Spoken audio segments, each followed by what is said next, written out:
Welcome, welcome everyone to Creating a Family. Talk about foster, adoptive, and kinship care. I'm Dawn Davenport. I am the host of this show as well as the director of the nonprofit creatingafamily.org. Today, we're going to be talking about connecting with teens. This is a topic that longtime listeners will know that I am really passionate about, so I'm excited to be talking today with Dr. Melody Aguayo. She has her master's in marriage and family therapy and a PhD in psychology. She is a parenting coach who specializes in working with at-risk kids and their families. She has been a parenting coach for over 10 years, and she is the founder of Real Child Consulting, LLC, and she is, maybe most importantly, the mom of 2 adopted kids. Welcome, Dr. Aguayo, to Creating a Family. We're so glad to have you. Thank you. It's such an honor to be here. You know, I think that many parents wonder why their easy, natural connection they have with their kids changes as their kids age and reach their teen years. They now feel like they're on the outs with the kids and they have to work harder and nothing they do is right. I think it would help if we start talking about what is the developmental stage that's at play between the ages, let's say, of about 13 and 18 or 19. What are our kids trying to do developmentally? What do they need to do, I guess is a better way of saying it. That's a great question. I think that it's sort of like a parent teaching a child to swim. It's sort of like those phases where you start in the shallow end with a toddler. The toddler at first hangs on to you for dear life because you are the safety and security in that pool. But when you get to the teenage years, you're the side of the pool and your children have to kick away from you and then they come back to you. They always come back, y'all, because you can't swim, you can't tread in deep water forever. So they come back and they land on you, but they kick away again. So a lot of times, you mentioned the ages of 13 to 18 or 19. I think it's important to distinguish between puberty, which is 2 to 4 years, depending on females are shorter. The physical puberty is only 2 years. For males, physical puberty is 4 years, but adolescence is a process that's about 10 to 13 years. And I think that's what you're referring to is the adolescent brain. The brain changes are, that's a long process of separating and connecting, separating and connecting. So what you're saying is that you're making, as I understand it, the distinction between puberty, which is a physical, biological act where we're developing secondary sexual characteristics, where girls are starting menstruation. So those developments, but you're separating the physical developments from the emotional and intellectual developments that happen during adolescence. Am I understanding you correctly? Yes, the neurological developments are super complex and they just continue throughout life. But this time, so the first year of life is the other time where the most neurological changes within the first year of life. And then after that, the next time is adolescence. So lots and lots going on in the brains of these kids that creates some different ways of needing to engage and relate. Mm-hmm. Yeah. And it's interesting. I have survived 4 teens. When you say they come back, it is true. It feels like a wrenching at times. And it does feel personal because it's like nothing that I am doing is correct. I mean, it is. But to understand that is not only the natural, but it's also what we want. And we don't think we want it. It hurts when it's happening. But if our kids don't separate from us, that's not a healthy thing. You might think it is because you think, oh gosh, they're my little clone. But we're not raising clones. We want our children to individuate from us. And it's interesting because I think that teens have to, and they do act like they don't need us, when I honestly believe that they need us even more to be present. But it's that our presence has to be in such a different way and in a way that's honestly not always as satisfying from a parental standpoint. Hence why I think that our emotions as parents can sometimes interfere with our connecting because we get on our high horse because we're feeling rejected. And therefore, we act based on our emotions as opposed to kind of trying to pull back and say, okay, this is not only a natural, but a necessary step. And it's not all about me. And they're just being little toots and, whatever else. Call up your other parent of your other friends who have parents of teens and you can commiserate.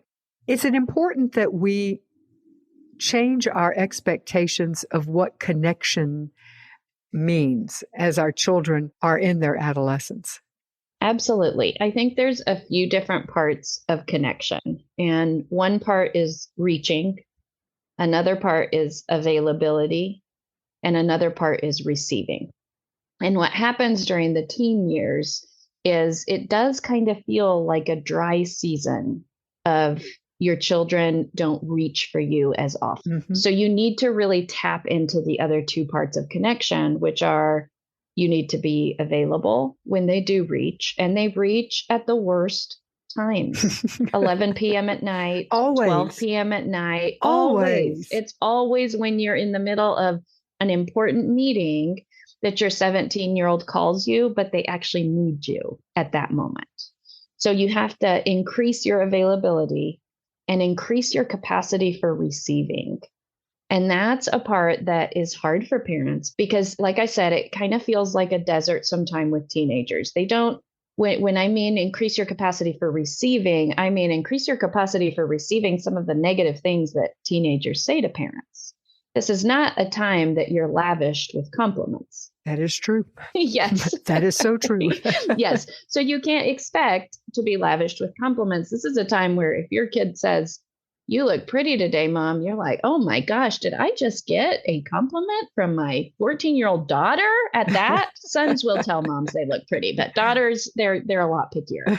And so your capacity to receive what they have to give at that age has to increase. And you have to also receive the negative things that they say to you, because the truth is our kids know us better than anybody.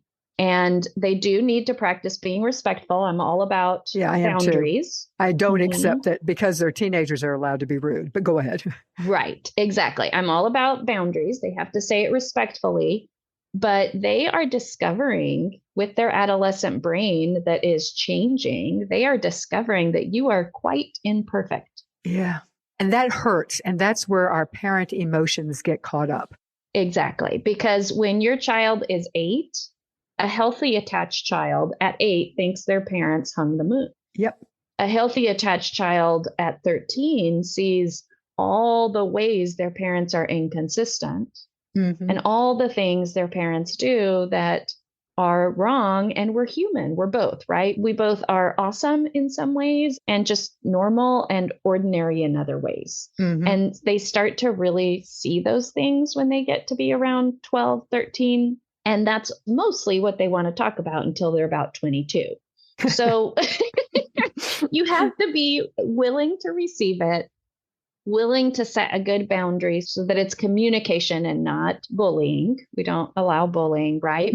But our kids know us. And sometimes they know us in ways that become embarrassing to us because they start seeing the inconsistencies. And you know what? In their adult, but not adult brains, they are going to kind of throw those out in ways that don't feel great. They're making their own choices. And there is a distinction between a 13-year-old and an 18-year-old, but they're making their own choices. And sometimes their choices would not be choices that we have made, that we would have made, or that we want them to make. And it is hard to realize that their choices are not a reflection of us or of our parenting, given extreme circumstances where it might be. But in generally speaking, that our kids are making mistakes, and that is not us as a bad parent, or they may not be making a mistake. It may just be a choice that we wouldn't have made, but let's say it is a mistake. That's not a reflection on us. If I see kids who are perfect, that could be just a personality. There are some very compliant people, and they're going to be very compliant teens. But a lot of times, if you see a kid who is just perfect, that's not a healthy situation either. That's a child either not being allowed to make mistakes or being frightened to make mistakes, or could just be a really easygoing kid who is just not one who's going to push boundaries. But anyway, I think that's the other thing that kind of gets in our way as parents, because we think, okay, the world is looking at me and judging me because of what you're doing. Yeah, we really have to detach our expectations in order to keep our joy as parents. And that becomes a bigger part of our journey in adolescence. So if my expectation, and I have a child who has significant special needs, if my joy was attached to that child's behaviors, I would have none. I would have no joy. I would feel like I had no purpose. I would be in the depths of despair.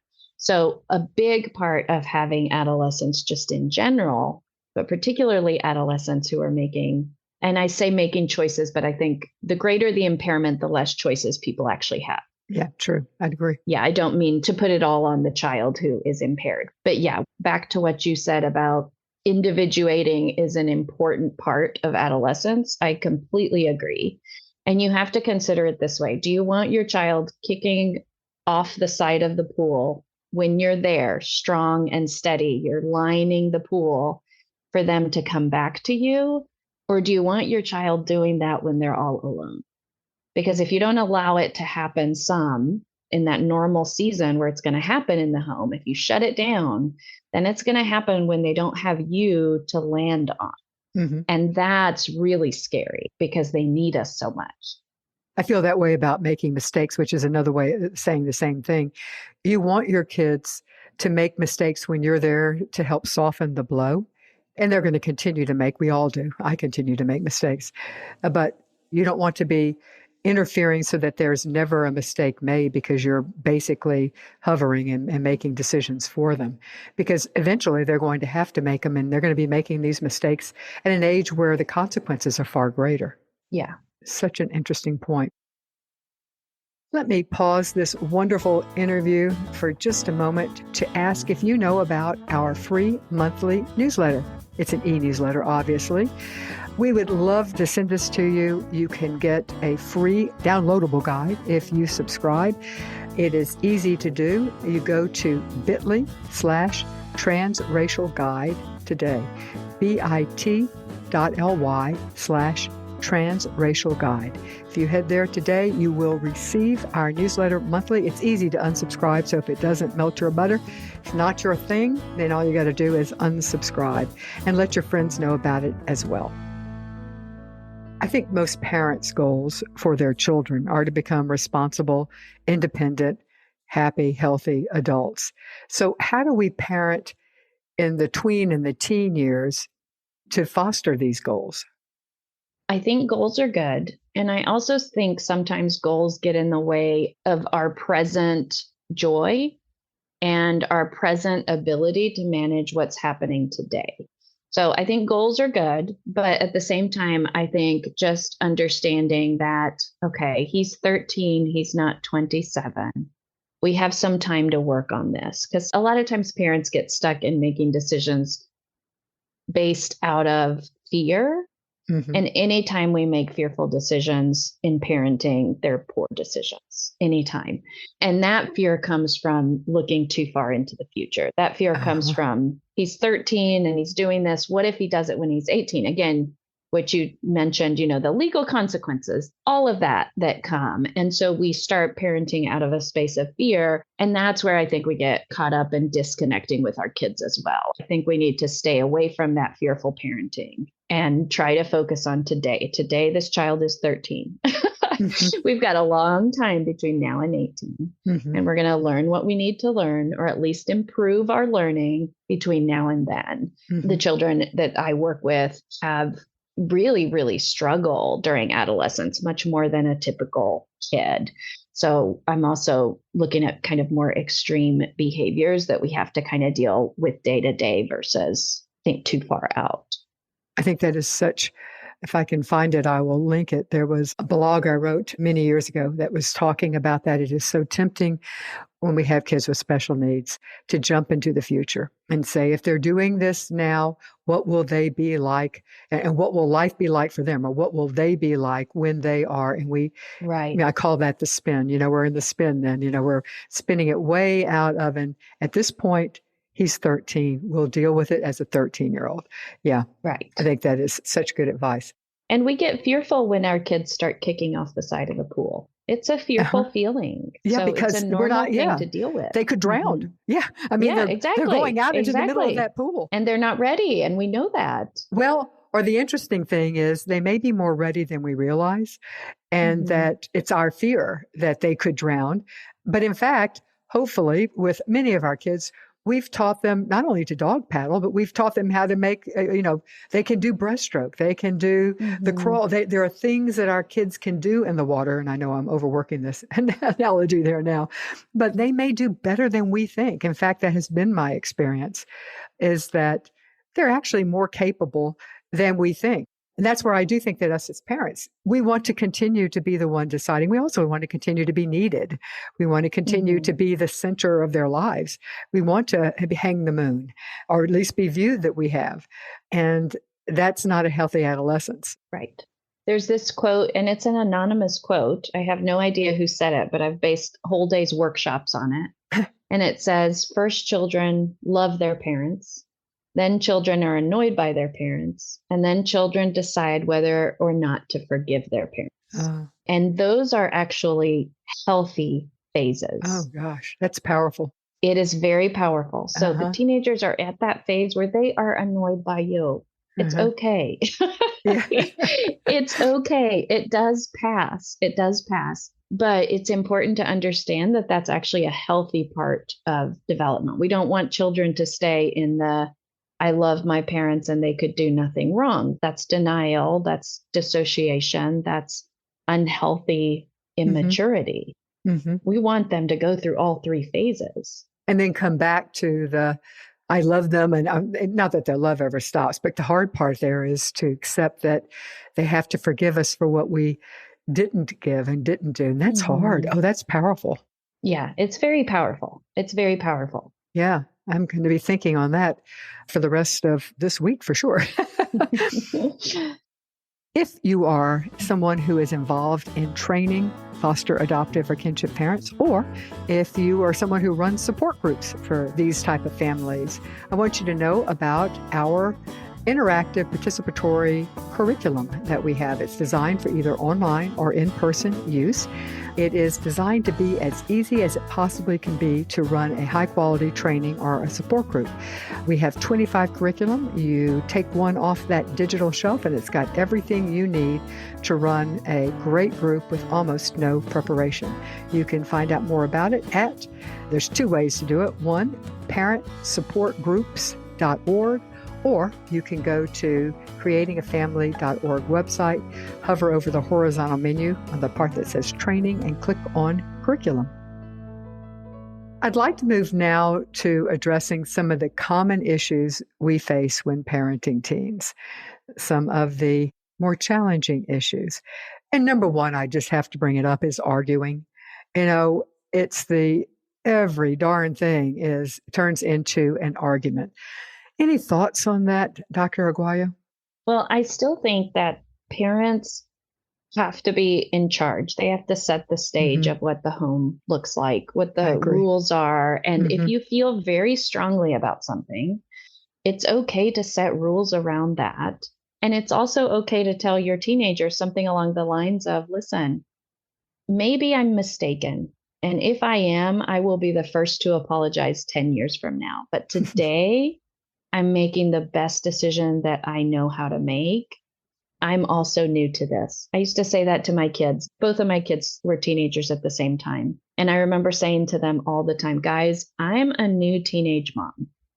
I'm going to get some of this stuff wrong. And when I find out I'm wrong, I'm going to apologize. You know I will. But I'm making the best decision that I know to make for you guys in this moment. So Hmm. don't compromise your values because your teens are pushing those values. And everybody has different values. You can't pick every battle with teenagers. You just have to have the big ones, right? The little things you should let go. Things like what time do they go to bed, Hmm. right? I mean, you're not going to be telling them what time to go to bed in college. Hmm. And you don't have any control over that. You Exactly. cannot make them sleep. And you're kidding yourself if you don't think that they're going to Yes. be turning the lights back on or whatever. And yeah. Exactly. Exactly. So that's just a silly battle to pick because you can't control it. Other silly battles, and I know this sounds, for some people, they're going to be like, what? Things like so many teenagers are vaping these days, right? Can you stop your teenager from vaping outside of the home. I don't think you can if your teenager wants to vape. So that would be something where you could say, this is not allowed in this house. If I find a vape, I'm tossing it. And, this is why it's not good for you. But you can't stop them from doing it. Just like you can't stop a teenager from having sex if they want to have sex. Mhm. You want to keep communication open about all of these different things that teenagers are going to be tempted to do. And different teens, your kids, the kids that are going to try all the things and the kids that are not going to try all the things. Mhm. And you have to, again, just keep that communication open, but don't compromise your own values in your home. So, like, say you have a 15-year-old child who will get in trouble with a cell phone. There's no way that this child can monitor themselves around a cell phone usage. I would not give that child a cell phone. Now, will they get a cell phone from somebody? Maybe, but I don't want to be the bearer of a bad gift for my own child if I know they can't handle something. Or you might try a compromise, which you can find a phone that is a non-smartphone or only allows texting. Yes. Or you can find Yes. a phone that does not allow access to the internet. The Gab, the Pinwheel, there's some good phones out there where you can monitor a lot more. Well, yeah, they'll allow the texting and texting only, and you can get into a lot of trouble with texting. But it does control some of the other, perhaps worse things that could happen. Yeah. And your values are what I like. I also think that parents can demand a certain amount of respect. I don't think that it is acceptable. Absolutely. Yeah. There is a distinction between the parents and the kids, and there's a certain amount of respect. But I also think that we as parents model that respect to our kids. I would not tell my kids that, you're stupid or something. I just wouldn't do that. I would show them respect. Mm-hmm. And when they're upset with me, I expect respect back, which means you could be angry at me. You could disagree with me, but you can't call names. Yeah. Whatever your values are. Respect is really, you can't have intimacy without respect. So respect is something that I'm not going to fight the little battles with my kids, but respect is something that is worth fighting for because you can't have intimacy without it. Mm-hmm. And I agree with you. I can tell my children with 100% certainty, I have never spoken to you that way. Mm-hmm. And I expect the same from you. I've said those exact we don't words. do that. Yes, Yeah. We don't do that. I don't speak to you that way. My words are full of life for you, life and encouragement. I just need the same respect. Mm-hmm. In this house, we don't talk to other human beings. We don't talk to our pets that way. We don't talk to, Right. In our family, we don't do that within the family. Yeah. So about arguing, I don't love the word arguing because it implies that we share authority with our children. And I don't think we share authority with our children. I think that we can respectfully negotiate some boundaries and we can respectfully negotiate rules even as kids get older, but they don't hold the authority to argue with us. They're not our peers. And so that's what I will often say to teenagers and families I work with too, is you're talking as though you guys are on an equal plane here, but mom and dad always are going to have more authority until you leave the house. Now, with that authority, so I love leadership books, especially when it comes to parenting teens. I prefer leadership books to parenting books because I think that they are so insightful and they focus on the leader, not the followers. And like Brian Tracy, he said this quote that said, be the kind of leader that people will follow, even if you have no title or position anymore. Mm-hmm. And I think about that in terms of parenting. When I'm not mommy, why would they want to follow? They would only want to follow me if they know that I'm a good, fair, kind leader. Mm-hmm. And so I focus on that a lot as my kids are now young adults. They're 18 and 19. And I just focus on how can I be the kind of leader they want to continue to follow because I don't have authority the way I did when they were 5, right? Mm-hmm. It goes into the collaborative problem solving. A leader can be collaborative. That's not saying they're on the same level, but it makes sense. You get better solutions to your problem if you're being collaborative.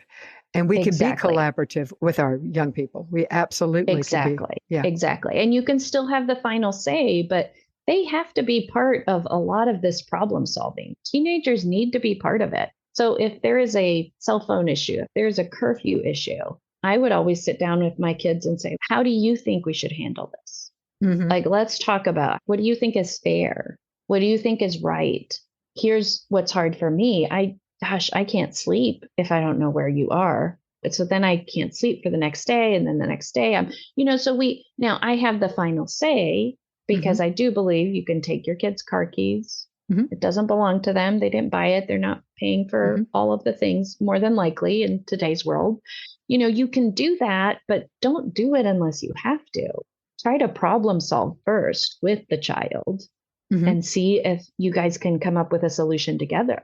I will give an example from my own life. You talk about the I can't sleep. What time is a reasonable time for you to be coming home? And we sat down and I said, my problem is I'm not able to sleep because I'm listening. I'm awake. Mm-hmm. I'm waiting for you. And so I can't sleep. And then I'm tired. And so one of my kids we were going through this with, their solution was that we would set up an alarm clock on the kitchen counter and they would set it. And I'm not saying other people would have the same approach, but we didn't have hard and fast curfews. It was, what are you going to be doing? What's a reasonable amount of time? When's a reasonable amount of time for you to come home from this thing? So we Mm-hmm. would set for that, whatever time they chose. And obviously there would be some influence, if there was, Sure. it had to depend on what they were doing or whatever. And then when they came home, they would turn the alarm clock off. And it actually worked quite well for us. And Hmm. that was what we used. The younger children all adopted, and that was their solution. And it actually worked out fairly well. As far as I know, they didn't abuse the privilege. They might have, but I didn't go into the assumption that they were going to abuse it because they were a part of the solution and it was their Right. solution. So Mm-hmm. anyway, Yeah. that's as a practical example of, and when you said I can't sleep, it made me remember that. Yes. That's a great example. All right. Another common issue that we hear over and over again is spending too much time on technology, be it gaming, be Mm-hmm. it texting, be it their phones or whatever, Mm-hmm. spending too much time on technology. Thoughts on that? How we connect with our teens through that? Yes. So I definitely think, and this is someplace where I do think exercising more control is important. And I'll give you guys the reasons why I believe that's the case. Because I really think technology blocks all the kinds of learning we want our children to have at this age.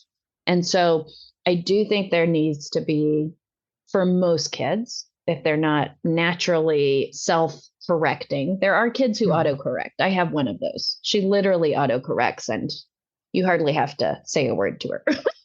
But the other one does not autocorrect. Yeah. So if they're not autocorrecting, I do think some firm boundaries around, at this hour, the phone comes by my bed.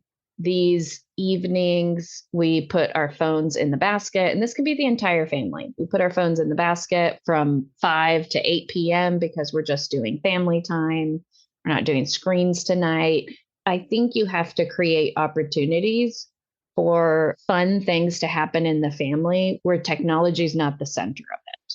And you can do that by asking for some of those things, but it's easier to ask on the front end. It's very hard to do this after you've given your child a phone Hmm. and attached no rules to it. That's the Hmm. mistake most people make, is they're giving kids phones too early, and then they're trying to backtrack and figure out what are the rules for this device. That should all happen ahead of time. That should all Hmm. happen before the child gets the phone. Here's the expectations. Here's where you will lose this privilege. And here's our priority, is that this does not become a substitute for appropriate connection, for connection that we believe is just more brain building, maturity building, Hmm. that sort of thing. So it can be used in addition to those things. But if your child's really isolating, not participating appropriate socially, all their connections are through technology. Personally, I would form lots of strict boundaries around that tech. Hmm. Yeah, in general, it's an interesting thing. When our kids are little, sometimes, especially if our kids aren't pushing boundaries, it's easy to have the inverted V when they're younger, where we let them do everything, and then when all of a sudden, when they get to teens, we're wanting to tighten in, and it is much harder to add restrictions after the fact than it is to start off with a not inverted, but a regular V, where you start Yes. off with anything with restrictions, and then we're going to see how it goes, and then we will loosen the restrictions.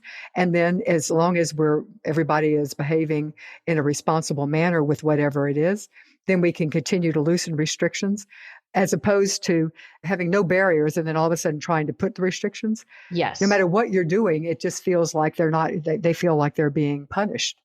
Yeah, it feels chaotic. It feels chaotic. And you're so right.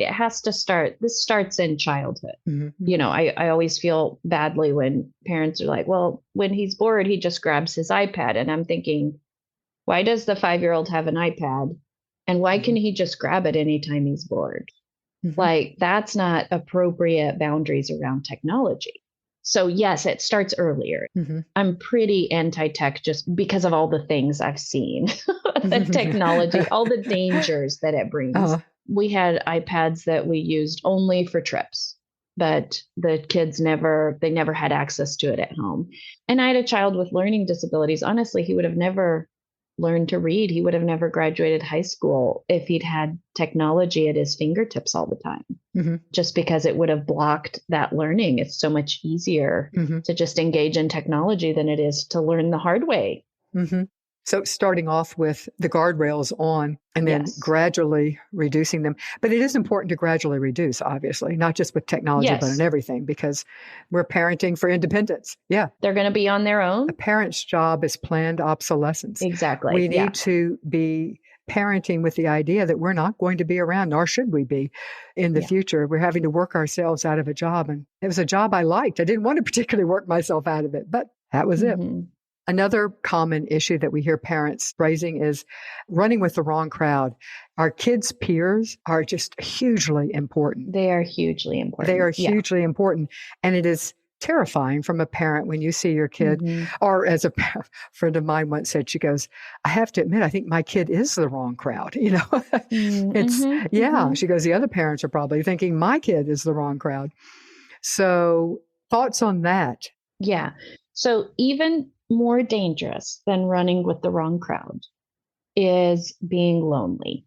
I do want to emphasize that because Mm-hmm. a lot of times parents will come to me with that exact question. My daughter has these 4 close friends, but none of them share our value system. Mm-hmm. None of them go to church. They'll have this list of kind of this litany Mm-hmm. of reasons why this is the wrong crowd for their daughter. But me knowing their child and knowing, the children that I work with, knows that this crowd is protective of that child, that child would be alone without this crowd. And being alone is the worst risk factor. It's the worst risk factor for human beings, for addiction, for early death, for suicidality, for all of it. Mm-hmm. And so be careful not to strip your child of all of their friendships.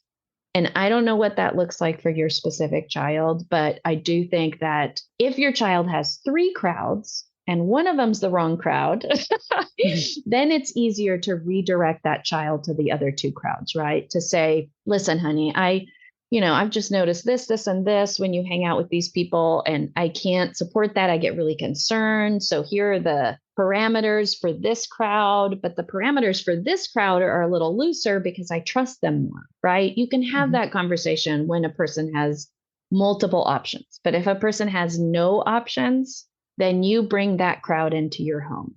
Mm-hmm. Exactly. You get to know that crowd. You get to love that crowd, and you start creating some community with that crowd, because that is less dangerous than your child being alone. Mm-hmm. And you might just find out that once you get to know them, they're not as much of a negative influence as you Yes. feared.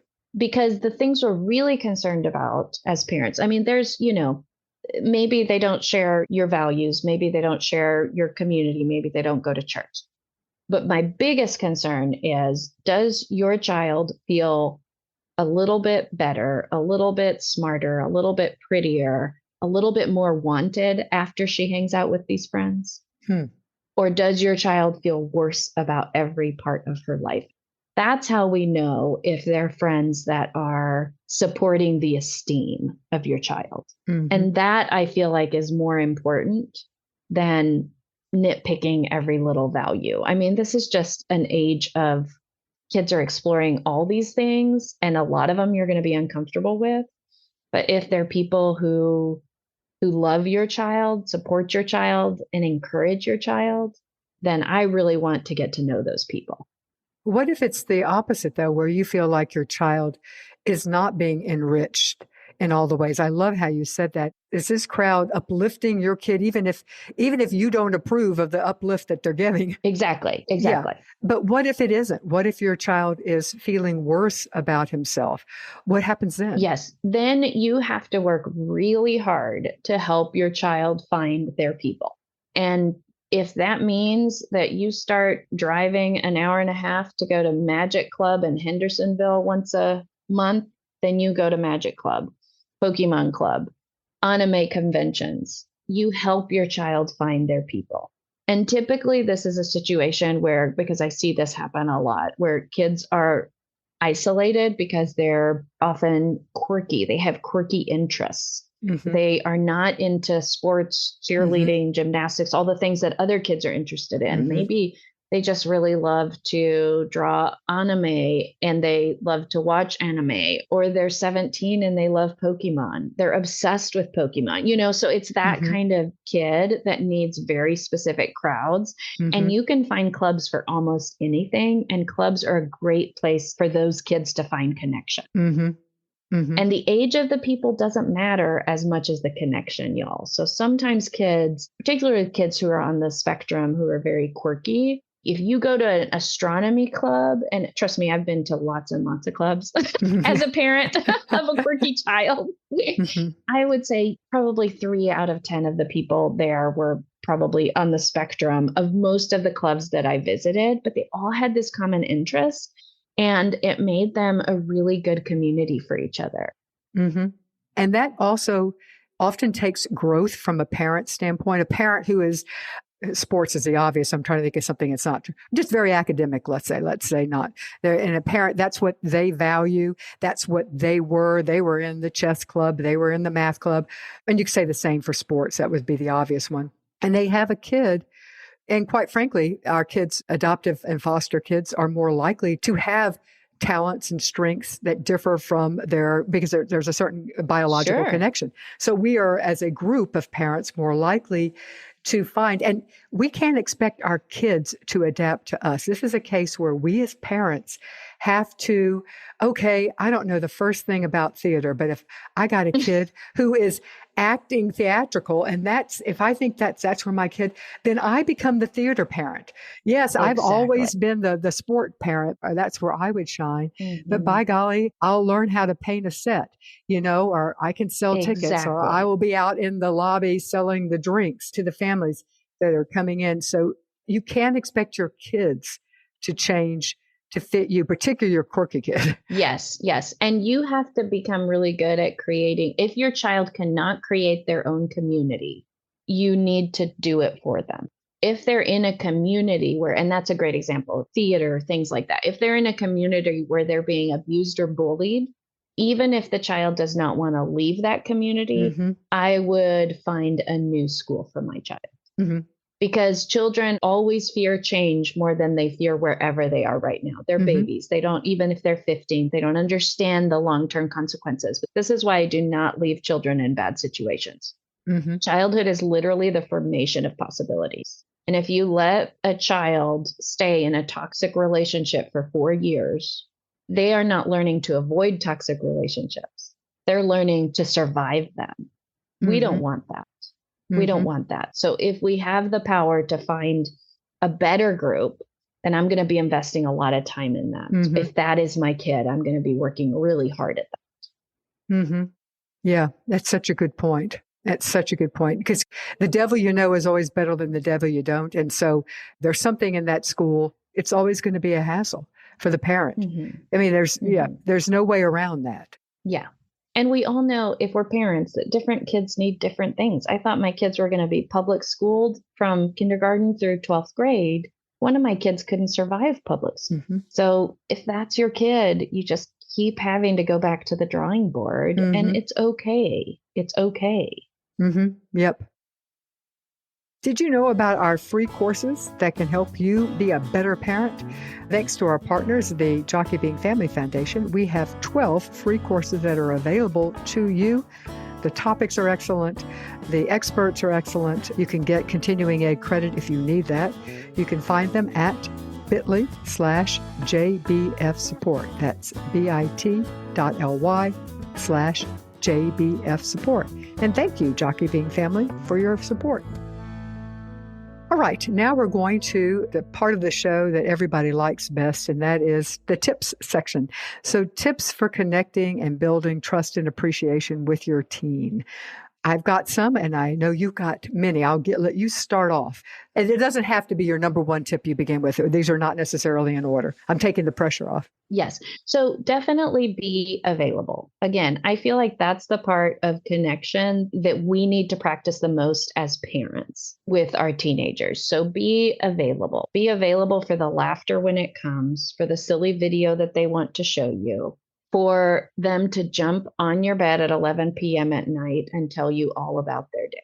Mm-hmm. Like, your availability is a huge currency for teenagers. And I get to hear teenagers talk about their moms and dads a lot. And trust me when I say they want your availability. They Mm-hmm. all want that. And you mean their physical presence as well as when you're present, to actually be paying attention, not to be glancing at your phone every second. Physical and emotional availability. I can remember my daughter was really upset with me one time because I did not remember who her biology teacher was, and she'd been talking about him all year. Mm-hmm. So like, my attention was really not on, it was just not there. It was not on I didn't think he was that important. Mm-hmm. At least his name wasn't that important. Yes, exactly. I mean, I was listening. I was here every afternoon from 4 to 6, right before her practice. And, I wanted to be available, but I wasn't receiving the information with the value that she was giving it to me. Mm-hmm. When she got upset, I was like, you are right. You've been talking about him all year. Let me make a list of your teachers. Let me make a list of the classes. Yeah. Girl, I'm going to memorize this. Yes. And this won't happen again, because she was right. I was paying attention to what I thought was important, but not the details I didn't think were important, but they were important to her. Yeah. Yeah. Been there, done that. Yes. Got it. Yeah. Yes. Yes. Okay. I will give a tip. Create rituals that foster connection. They could be anything. I mean, for us, I'm a big believer in family night, and we continued that as our kids were teens.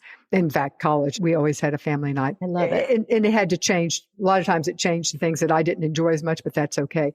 We continue to do it. Your rituals can be things like the first Saturday of the month, you get a mani-pedi with your daughter. One night a week is dad cooks with each of the kids or whatever, something along those lines. Ours at family night was that we would get, this is with one particular child, we would split one of the Ben & Jerry's ice creams, but neither one of us really cared for the ice cream. We only wanted the mixings or the things that were in it. And we would each fight to get the biggest hunk of the mixings out. And we, to this day, and she is significantly older, she's in her 20s, if we are together, we'll always buy that, and we'll sit there and we'll fight and try to dig and dig and dig until whoever gets the biggest is the winner. We were connecting at the time over competing about getting the biggest hunk of chocolate chip cookie dough out. But I also think we were connecting on a different level as well. So creating rituals.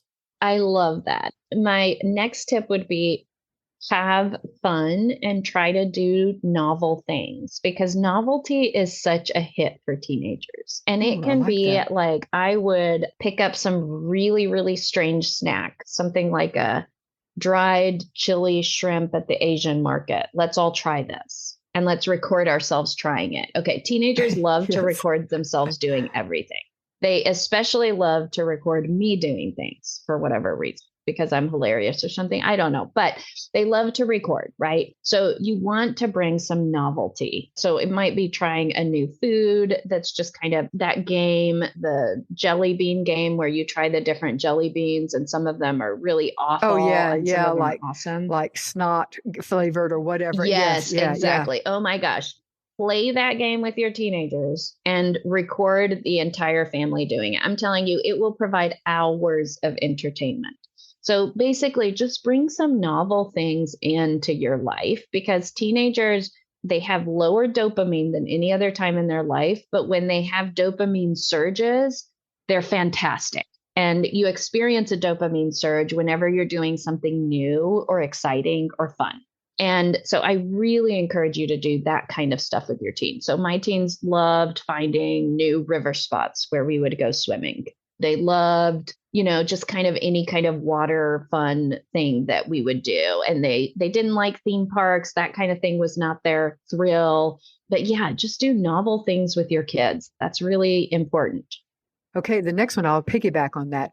Try to learn something new with your kid. I think there is something equalizing, leveling when you're learning something new. And it's especially interesting if, say, your kid's better at you. I think that is good. Your kid is better than you at this learning this new thing. You may have to, suck up your ego, but try cooking together, try cake decorating together, try, I don't know, some type of sport together. Pick up pickleball if you've not played that. Mm-hmm. Do that together. But it's good, I think, for our kids to see us not be all that great at something, Yes, okay. I piggybacked on yours, so now it's your turn. I love that. I love that. That's a great one. I also think just when you are connecting with your kids, I think one mistake that parents make is we ask too many questions. And that shuts down connection with teenagers like nobody's business. So I encourage parents to, and this is fun too. This kind of goes in that fun category where you start a chart for yourself of all the questions you're asking your kid or something else. Start a chart for yourself. It's like the opposite of a sticker chart, right?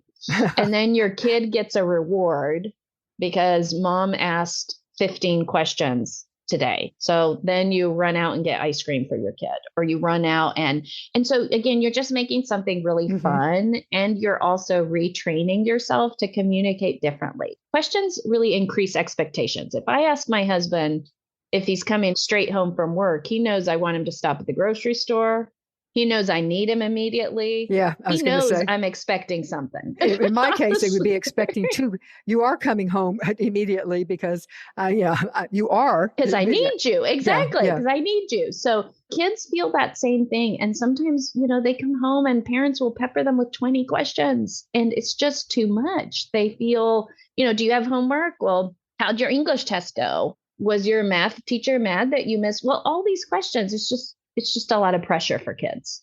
Honestly, though, I'm not sure sometimes I would have had much conversation going on if I hadn't asked questions. Oh, you will. Yeah. If you start noticing, yes, if you just, instead of asking questions, I recommend just notice, gosh, I notice that every time you hang out with Johnny, you come home in the silliest mood. It makes me think y'all have a blast together. Uh-huh. Or I've noticed that you wear that shirt a couple of times a week. Is that just your favorite shirt? And so you start it a little differently. You just start noticing things and they will come again. They will approach you and you can receive the conversation at that. Notice rather than ask. Yes. Yes. Yeah. Yes. And there's so much to notice. You're the parent. You know all the things.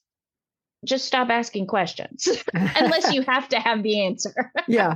And you don't know the answer because sometimes we ask questions that we already know the answer to. Yes. Yeah. Exactly. I mean, if you really need to know, ask the question, but most of the time it's not like that. You're seeking conversation and you hope that the question will elicit the beginning of a conversation oftentimes. Yes.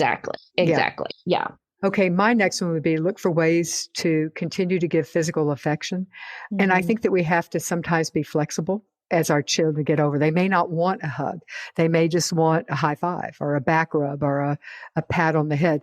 Not a pat on the head, a pat on the shoulders. Definitely not a pat on the head because you mess up the hairdo. So a foot massage or rubbing their, at night when you go in to say goodnight, asking their permission, can I give you a quick foot massage? Something along those lines. It's easy to forget that our kids still need the physical affection that we parents can bring. Okay, your turn. I love that. I'm big on physical affection, and I'm thankful that my kids still receive all the hugs and kisses and all that stuff. But you're so right. It's so important for kids, especially kids that are avoiding it. You need to figure out ways that they will receive it, because touch is such a big part of healing, connection, health. It's such a big part Hmm. of that. So I Hmm. really like that point. Another thing that we kind of already touched on, but is, be a fun place for your kids to hang out with their friends. Be the person who says, I will set up the outdoor movie. We will be in our bedroom. Y'all can just hang. I'm going to get the best snacks. I'm going to be the person who says yes. And we've never lived in a big space, but we've always been the family with an open door policy of we Hmm. want y'all hanging out here. I think that's really important for teens. Now, your teens might want to hang out everywhere but at your house, Hmm. but their friends will appreciate that your house is open and they will end up there more frequently than you think. Hmm. If the door is open and if you get the best snacks, Yeah, those are the food, tricks. food. Yes, yes. Food. Food. Offer to order the Jets pizza. Trust me, long-term benefits Yeah. of you paying for those good snacks, having those kids at your house are really precious benefits. Hmm. I've given this before, but a pro tip that you can use is always serve the best snacks in smaller containers, because then you have a reason to go into the room and refill the M&Ms or refill the Doritos or whatever. So that's a pro tip. Uh, I love that. Uh, let's see. So it's my turn. I was going to say that the other one of my tips was getting to know their friends, and that ties in beautifully. That is one of the reasons. There's a couple of reasons why you want them at your house. Number one, you know that there Mhm. is some supervision, although loosely perhaps, but Yeah. you also have the opportunity to get to know their friends. And that goes back to what we were talking about before, the importance of peer group. And you also see your child in a different light when you see them interacting with their friends. You Mhm. learn something about them that you might not know. So, yeah. So I'm going to give you the final tip for parents. I guess the final tip would be don't be so fearful that you're not enjoying the present joys that your children bring Oh, you. I love that. Oh, I am so glad. Yes, you said that. Yeah. Yeah, go ahead.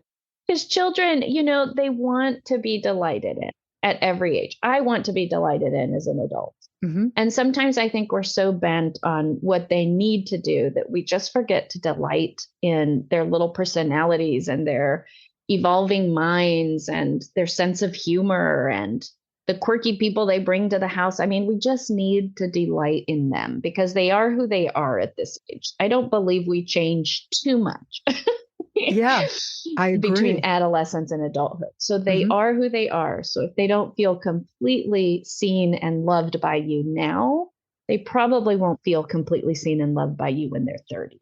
Hmm. Teens get such a bad rap, and parents, we work with parents of all age kids, but parents who have younger children are fearful of the teen years. And I love the teen years. I truly, not, I didn't love every moment of the teen years. I Hmm. will be Hmm. totally honest. But their thought process, their ability to engage in really interesting discussions, their view of the world, it is Hmm. such an exciting and fun time. And I liked my own children. I worked in youth at our church for many, many, many years. It is not an age to be feared. It is an age to be Hmm. honestly looked forward to. If we shift our expectations, as you had said, and the way we connect. So I'm so glad you said that. Of all the tips we gave, your last tip was the most important. And I loved how you said it. We all want to be delighted in. We want to bring joy, delight. We want somebody's eyes to light up about us. Hmm. And we as parents are in the unique place to be able to have the opportunity for our eyes to light up. So, I just love that. Thank you so much, Dr. Melody Aguayo, for being with us today to talk about connecting with teens. You've given me a lot to think about, and I appreciate it. You're welcome. Thank you for inviting me. Children's Connection has been a long time supporter of creating a family, and we are so appreciative of their support. Children's Connection is an adoption agency providing services for domestic infant adoption, as well as embryo donation and adoption. They work throughout the U.S., and they provide home studies and post-adoption support to families in Texas. Check them out.